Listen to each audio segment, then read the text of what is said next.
Ya jadi kan gini, kalau menurut saya selama ini kan sebenarnya perpecahan itu kan dipicu oleh kebijakan-kebijakan pemerintah, dipicu oleh statement-statement pemerintah yang tidak konsisten gitu. Nah, kalau kehadirannya Menteri Agama yang baru ini, kan dia sudah belajar itu. Bahwa Menteri Agama yang di lama itu kan diganti karena dia tidak mampu mengakomodasi aspirasi itu. Dia merespon, jadi dia responsif tapi bukan untuk mengakomodasi aspirasi yang ada. Saya merespon untuk melakukan penentangan, untuk melakukan perlawanan. Konsekuensinya kan diganti. Nah, apakah dia mau ikuti lagi pendahulunya seperti itu? Nah, saya kira ini kan pelajaran yang baru, pelajaran bagi Menteri Agama ini. Jadi tidak usah lagi mengeluarkan statement-statement yang kontroversial. Jangan memperhadap-hadapkan. Saya gini, pemerintahan yang baik itu ditandai oleh tiga indikator. Pertama ada stabilitas politik. Ya, yang kedua ada adaptasi politik dan yang ketiga ada integrasi politik. Integrasi itu penyatuan. Jadi kalau kehadirannya Menteri Agama ini justru memicu perkelahian ormas, itu menteri gagal itu, gitu. Ya jangan memproduksi konflik, itu jangan mereproduksi. Tapi saya tidak sampai ke sana karena belum kejadian. Gitu. Saya kira Menteri Agama yang baru ini sangat berhati-hati. Sebab kalau dia tidak berhati-hati, mengandalkan kekuasaan, bisa Pak. Ini negara demokrasi. Ya tidak bisa lagi merespon aspirasi politik itu dengan koersi, kekerasan, intimidasi, tidak bisa lagi. Bukan lagi zamannya. Banyak pihak yang ikut serta nanti, ya, ambil keuntungan di balik itu, memperparah konflik itu. Nah, kalau itu yang terjadi, ya kan sebenarnya pemicunya seharusnya pemerintah berada di level menjaga stabilitas, ya, menjaga integrasi politik kita, ya, horizontal itu, ya, jangan sampai memicu yang vertikal gitu. Nah, saya pikir itu yang perlu dipertimbangkan, ya, yang perlu dipertimbangkan. Jangan karena hanya menggak kekuasaan sehingga senatnya mengeluarkan statement, mengeluarkan kebijakan-kebijakan yang kontroversial dengan mengatakan lah, gua kan penguasa. Ya enggak begitu. Ya enggak begitu itu bernegara itu. Memang sulit bernegara itu. Tapi saya pikir ya ini kalau bicara tentang Menteri Agama ini ya saya pikir ada ada pelajaran yang terdahulu dan saya tidak melihat potensi ke arah sana dalam pengertian kebijakan karena saya belum bisa mengevaluasi, belum ada kebijakan-kebijakannya tuh. Ya, belum ada statementnya yang ini bahwa tadi ada peringatan-peringatan bahwa jangan menggunakan agama untuk berpolitik. Ini yang perlu kita sepakati bersama. Apa yang Anda maksud itu? Sebab ketika ada seseorang atau kelompok atau organisasi mengatakan, ya ini bukan ruangan politik, sesungguhnya itulah politik. Kalau dia mengatakan Anda jangan berpolitik, pada saat itu dia sedang berpolitik itu. Melarang orang berpolitik itu adalah tindakan politik itu. Ya, jangan menggunakan agama, berarti pada saat itu dia sedang menggunakan agama, gitu. Jangan menggunakan suku, berarti dia pada saat itu menggunakan suku. Nah, sekarang ini yang perlu kita catat bersama, kesepakatan bersama dalam pengertian apa agama tidak bisa digunakan, primordialisme itu. Nah, oke, saya ada takarannya jelas. Dalam ilmu politik ada norma moral patokannya. Menilai kekuasaan itu jangan menilai hukum. Karena kalau Anda menilai dengan hukum, Anda bisa terkecoh karena kekuasaan bisa juga menyalahgunakan kekuasaannya dengan bantuan hukum. Tapi kalau yang namanya norma moral, satu norma moral, yang kedua nalar etik, yang ketiga nalar ilmiah, yang keempat public etis, tidak ada itu, pasti clear itu. Bahwa itu adalah pelanggaran moral, bahwa itu adalah tidak sesuai dengan nalar etik, itu tidak sesuai dengan nalar ilmiah, itu tidak sesuai dengan public etis itu. Ya, jadi kalau ada hukum tidak mampu mendistribusikan keadilan, kalau ada hukum tidak mampu mendistribusikan kesejahteraan, tidak mampu mendistribusikan kemakmuran, itu hukum itu gagal itu. Berarti hukum itu sudah ditunggangi oleh politik dalam arti yang buruk. Karena saya harus clearkan juga bahwa politik itu yang baik. Politik itu lebih baik sebenarnya. Yang diperkenalkan orang praktek politik yang jelek itu. Kami tidak pernah ajarkan di kampus-kampus itu.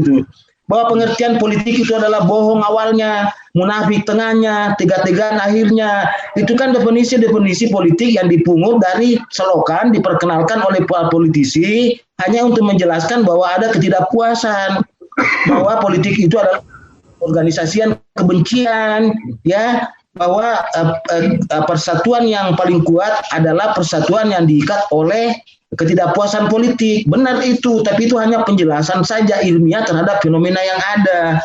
Nah, kenapa Anda tidak robah ya pengertian politik itu dari yang punya tadi norma moral, yang punya nalar etik, yang punya nalar ilmiah, yang punya public ethics, bahwa politik itu adalah upaya untuk mewujudkan kebaikan umum berdasarkan kehendak umum. Nah, apa yang dimaksud dengan kehendak umum? Kehendak umum adalah kebenaran umum, keuntungan umum, kebaikan umum. Artinya itu norma yang ada di situ. Karena itu agama lah yang tertinggi, baru adat istiadat, baru tradisi kita. Ya, ambillah ukurannya Pancasila itu kan. Kan sudah clear itu. Saya berbagai kesempatan selalu saya katakan, bagi orang yang memimpikan negara Islam tanda kutip, ya, Anda sudah wujudkan negara Republik Indonesia dengan dasar Pancasila, itu sama dengan negara Madinah kontemporer, gitu. Nah, bagi orang yang anti Pancasila, ya, yang anti Pancasila atau tidak percaya terhadap Pancasila, sudahlah, sekarang baliklah percaya. Percaya itu ideologi yang paling bagus. Jangan bandingkan agama ya. Jangan membandingkan agama, karena agama itu kan dalam satu sisi ya tidak bisa dipandang sebagai ideologi. Saya berbicara ideologi politik saja. Apa yang kurang dari Pancasila ini? Dia sila pertama itu Tuhan. Coba ada strukturnya ini. Saya gambarkan tidak apa-apa ya. Di level atas itu ada Pancasila. Di level atas ada Tuhan. Di bawah Tuhan ada manusia. Di bawah manusia ada bangsa. Di bawah bangsa ada rakyat. Di bawah rakyat ada masyarakat. Mari kita urai. Itu ideologi terbuka. Tuhan, tetapi Esa ini ideologi tertutup. Tuhan Esa, manusia beradab, bangsa bersatu, rakyat berdaulat, masyarakat yang makmur. Kalau ini dijalankan dengan baik, Tuhan yang Esa, ya manusia yang beradab, ya kan tidak mungkin situasi seperti ini. Kan ini mungkin terjadi ada situasi yang tidak bagus kelihatan karena tidak laksanakan Pancasila sila kedua. Manusia beradab, itu tidak beradab, itu manusia biadab, itu kan. Yeah. Bangsa yang bersatu itu. Bukan, nah bangsa yang bersatu itu syaratnya kan bangsawan semua, orang yang mengabdi sama bangsanya. Nah, orang yang tidak mau bersatu menciptakan perpecahan bukan bangsawan, tapi bangsat, gitu kan. Yeah. Terus rakyat yang berdaulat, kan luar biasa kita ini. Ya, rakyat itu dipimpin bukan oleh kekuasaan, tapi oleh hikmah kebijaksanaan. Apa itu hikmah kebijaksanaan dalam terminologi politik? Sebuah kebijakan politik yang diambil, semua keputusan politik yang diambil, baik orang yang ikut maupun yang tidak ikut sepakat semua, setuju semua. Karena itu tidak ada cerita itu fungsi MK, undang-undang keluar langsung di judicial review, tidak ada itu. Kalau sila keempat ini dilaksanakan dengan baik, ya kan, orde lama kan gagal karena bukan hikmah kebijaksanaan yang memimpin, tapi kekuasaan yang memimpin gitu. Artinya kebijakan-kebijakan yang ada, keputusan-keputusan yang diambil hanya menguntungkan segelintir orang, pihak tertentu, oligarki tertentu gitu kan. Jadinya rakyat tidak berdaulat. Nah, kalau rakyat tidak berdaulat, apa mau menguji? Nah, saya mau kembali. Bukankah kedaulatan pertama yang ditampilkan oleh demokrasi adalah menurunkan penguasa? Ya kan? Jangan paksa rakyat untuk berdaulat dengan cara memaksa ya mereka untuk turunkan penguasa, karena itu asli yang pertama dari demokrasi. Nanti revisi demokrasi yang kedua baru rakyat memilih pemimpinnya tuh. Tapi kalau pemimpin pemilu juga tidak kunjung-kunjung datang juga menghasilkan pemimpin yang terbaik yang bisa menghasilkan stabilitas politik, ya, integrasi politik, mengadaptasi tadi ini ada aspirasinya, ya kan, tuntutannya politiknya. Malah justru kalau ada tuntutannya mereka dimusuhi. Nah, tunggu. Anda memaksa namanya itu rakyat berdaulat dengan cara menurunkan penguasa. Dan kita sudah ada dua kan. Sudah ada contohnya Soekarno dengan Pak Harto kan sudah. Ya, ditambah dengan Gus Dur kan sudah itu. Itu rakyat berdaulat itu menurunkan mana ada konstitusi di situ. Tidak ada konstitusi lagi dalam pengertian bahwa ya presiden harus ini minta persetujuan ini baru di impeachment. Tidak ada itu. Yang ada adalah people power mengental, artinya rakyat sudah mengambil alih kendalinya. Ya, yang tadinya dia memandat kepada institusi, dia mengatakan bahwa itu ada otoritas sipil, ada lembaga yang bergerak atas dasar mandat rakyat, kedaulatan rakyat kami, tapi karena kami tidak percaya, karena itu kami mengambil alih kembali. Saya tidak menginginkan itu terjadi. Tapi dalam analisis politik itu ada itu. Ya, itu bisa dibenarkan itu. Meskipun orang mengatakan mustahil, ya mustahil. Tapi bahwa dalam politik jangan juga Anda mengatakan mustahil. Karena politik dalam pengertian tadi yang rendah adalah mengubah sesuatu yang tidak mungkin menjadi mungkin. Anda mengatakan tidak mungkin itu turun penguasa, tapi politik itu bisa saja turun ketika ketidakpuasan dari dalam bertemu dengan kehendak dari luar. Nah, kita tidak tahu sekarang. Politik global juga main, punya kepentingan di Indonesia, itu kan? Nah, kalau kepentingan itu dari luar bertemu di dalam ketidakpuasan, gampang saja dia goncangkan itu kan. Nah, saya pikir itu. Jadi kita harus berhati-hati ya memaknai tadi itu ya agar tidak selalu menyalahkan rakyat itu. Karena kecenderungan sedikit-sedikit rakyat disalahkan. Ada pemilu tidak berkualitas, rakyat disalahkan. Bukan rakyat itu. Rakyat itu sudah benar itu. Dia mau bertani tapi tidak dia berikan kebijakan yang bagus. Dia mau jadi nelayan tapi tidak diberikan keputusan politik yang bagus. Itu. Ya dia mau beternak tidak ada dia. Jadi jangan selalu salahkan rakyat itu. Yang mau dididik ini elitnya agar dia paham Pancasila, agar dia percaya ideologi dan dia melaksanakan. Supaya terjadi tadi stabilitas politik, integrasi politik dan adaptasi politik. Kalau itu tidak terjadi, yang adalah disintegrasi. Nah, sejarah-sejarah itu menciptakan bahwa konflik politik itu terjadi karena banyaknya kebijakan pemerintah yang menciptakan disintegrasi. Banyaknya kebijakan pemerintah yang menghasilkan distabilitas. Banyaknya kebijakan pemerintah yang tidak adaptif terhadap aspirasi politik yang ada. Itu sudah pelajaran. Itu. Dan ilmu politik itu sudah banyak. Itu kalau mahasiswa saya di S1, S2 itu makanannya itu. Tapi mereka kan agak sulit juga bersuara, menyampaikan hal seperti ini. Karena bagi kekuasaan yang patologis, ya makanan punya seperti saya. Ya kekuasaan sakit, yang sakit itu sasarannya ke saya, gitu. Ya yang berbicara seperti ini. Ya karena kenapa? Kekuasaan itu cenderung menindas. Kekuasaan itu anti kritik.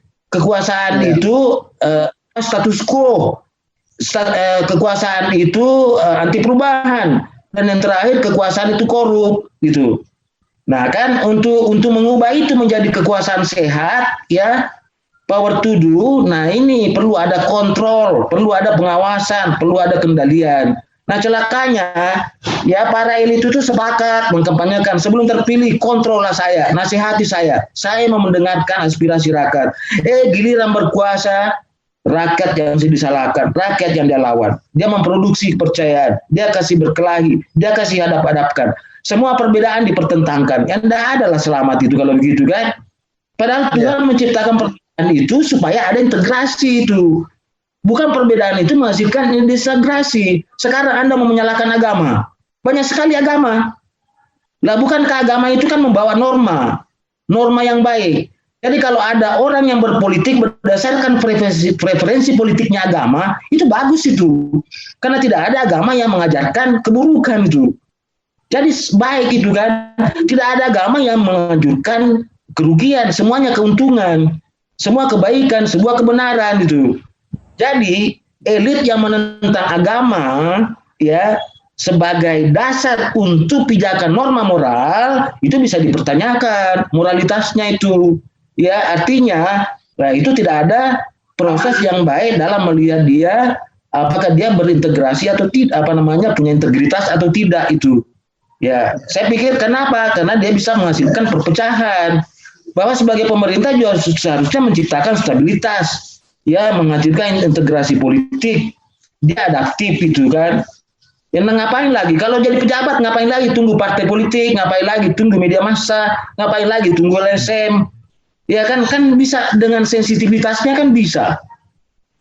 dia bisa menangkap bahwa rakyat kalau teriak-teriak sebenarnya ya kalau rakyat ini kalau dia ada pendapatnya seperti ini berarti ada masalah itu. Dan itu yang diharapkan oleh demokrasi gitu. Ya, betul, Pak. Jadi ada kesepakatan pemerintahan kekuasaan, bukan sebaliknya. Tapi kalau terpilih justru menempatkan rakyat oposisi sebagai lawannya. Nah, itu negara sakit, itu pemerintahan tidak demokratis. Tanda-tanda kejatuhannya kecuali kalau dia merubah ya situasinya menjadi situasi menjadi berlawanan.